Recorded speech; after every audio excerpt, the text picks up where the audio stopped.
Dear students, welcome back to my channel Enjoy Learning. In this video, I'll teach you how to solve question number 13, A part. So, in the given figure 1, find which lines are parallel, give reasons.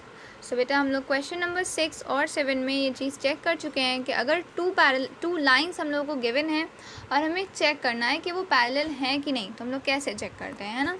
So question 1 में देखिए, इस first figure में हम लोग को total 4 lines दी हुई हैं, right, P, Q, L, M। तो हमें ये चेक करना है कि P और Q आपस में पैरेलल हैं कि नहीं और L और M आपस में पैरेलल हैं कि नहीं। सो हम कैसे चेक करते हैं, यूजिंग द प्रॉपर्टीज़। अगर प्रॉपर्टी सेटिस्फाई हो रही है so they are parallel. So let's firstly check P and Q। तो जिन भी लाइंस को हम लोग चेक कर रहे हैं उनको हाईलाइट कर लेते हैं, बाकी लाइंस को नहीं देखेंगे ना, सिर्फ P और Q को देखते हैं ध्यान से। ये टू हमारी पैरेलल लाइंस हैं P एंड Q, और इनके लिए कौन कौन ट्रांसवर्सल की तरह काम कर रहा है। L भी एक ट्रांसवर्सल की तरह काम कर रहा है ना, L ये जो लाइन है, क्योंकि ये इन दोनों को कट करती हुई जा रही है, तो ये एक ट्रांसवर्सल है।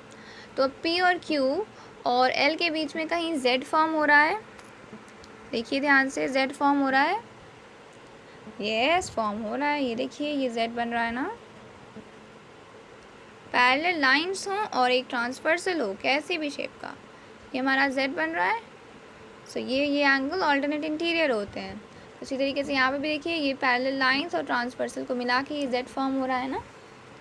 सो ये हमारे ऑल्टरनेट इंटीरियर एंगल हो गए। बट क्या यहाँ पे प्रॉपर्टी सेटिस्फाई हो रही है?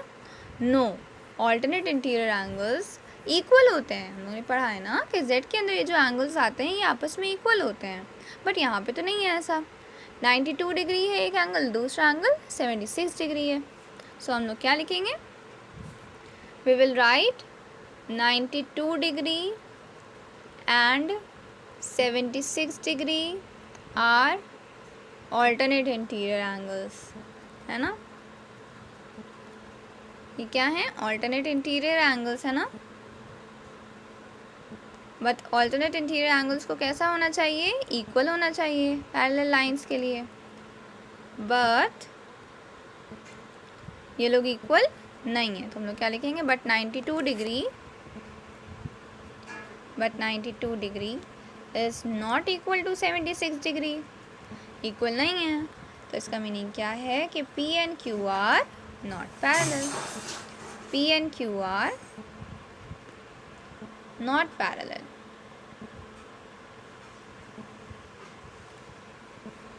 सो P और Q को तो बेटा हमने चेक कर लिया, अब हम सेम इसी तरीके से L और M को चेक करेंगे। सो अब हम L और M को हाईलाइट कर लेते हैं। L एंड M ये टू लाइंस हैं। अब इनके लिए कौन कौन ट्रांसवर्सल की तरह काम कर रहा है, देखिए P भी इनके लिए ट्रांसवर्सल की तरह काम कर रहा है ना, और Q भी ट्रांसवर्सल की तरह काम कर रहा है। बस ट्रांसवर्सल के लिए वो लाइन जो कि दोनों हमारी पैरेलल लाइंस को कट करती हुई जा रही हो, दैट इज़ ट्रांसवर्सल। सो अब हम लोग कैसे चेक करें, अब यहाँ पे तो कहीं Z के अंदर कोई एंगल ही नहीं आ रहा है, देखिए ये Z है हमारा, यहाँ पे तो कोई एंगल ही नहीं दिया हुआ है, तो मतलब हमें कोई और प्रॉपर्टी चेक करनी होगी।